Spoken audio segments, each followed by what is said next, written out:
been peeling off, but they have lasted 2 years, despite the fact that they were a bit of an emergency, last minute, cheapest available, a speedy online purchase. So it was definitely time to replace them. So I did, and these are the new walking boots, which are getting empty now because they've been out a few times. They might last better than the trainer style of walking boot that I had before these ones, so I really hope I'm right. So I chose these after reading a review where someone had owned the same boots for 6 years and they were still going really, really strong. They were doing really well. We should just look after them. And it's just how I want to approach things. I want to buy to last rather than buy to replace. And that's how I approach branding too. Yes, you should buy it to last because working on your brand is something that you will never ever stop doing. But that initial work and the visuals that are created, they're not there to replace after a short period. This is something that should last for a while. And then the other pairs of boots I tried, because I got a few different pairs to try at home and then send back the ones I didn't want, they were just not very comfortable. One of them was just, it was too tight, and the other one was too high on my foot. So this pair won, and I bought, I've got some leather conditioner and I've got some special waterproofing cream so that I can look after them because I want them to last. And I do a lot of research when I buy things. Are you big on researching? I really love researching, so I'll make up like little paper spreadsheets with like tick boxes, and I'll have all these different windows open on my computer and on my phone, and I'm absolutely obsessed with doing really good research to make sure that I get the best possible solution to my problem. And this is about, me knowing what the benefits and features are of the thing that other people are selling. So, you have your product, and what sort of features and benefits are you telling your customers about in what you're creating? How are you making sure that they know that you're the thing that they need to buy from, the person they need to buy from, that your product is the best one for them? Do you have excellent reviews that they can read? How can you get these in front of those people so that they can see them? Can you let them know what else they could buy to go with your product? So I've got my boots, I've got this stuff here as well, to make sure that I'm going to look after them. So there's other things that go with the stuff that you buy sometimes so that you can get a better use from it. I bought a pan in November, and you could buy an additional steamer to go with it, so I bought the additional steamer to go with it. It's like, what kind of things can you let people know about that are going to help them when they're making that purchase, and for them to make a better purchase, a bigger purchase?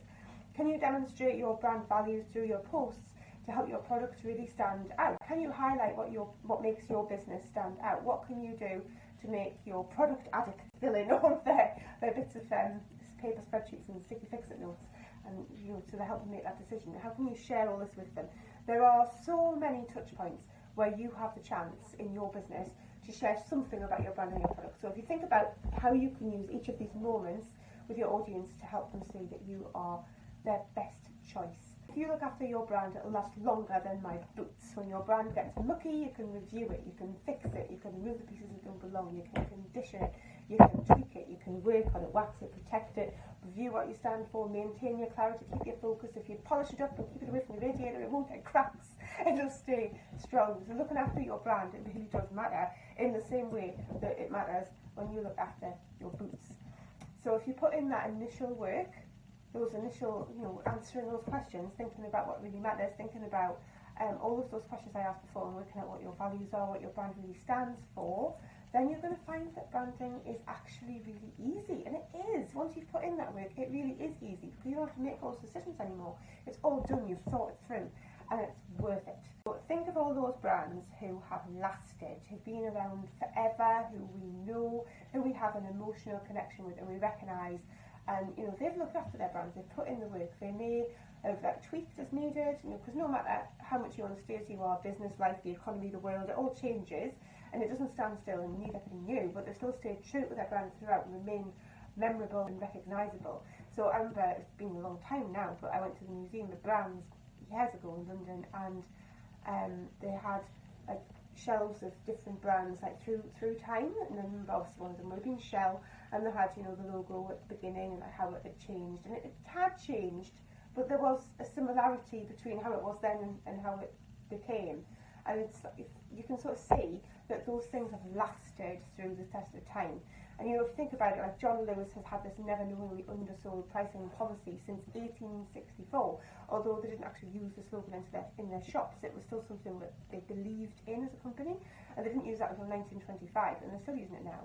And the co-op has been all about community since 1844, which is a long time to focus on the same thing. But if you're building strong brands that we're all going to know and recognise and talk about with some authority, like how worth it is that for them?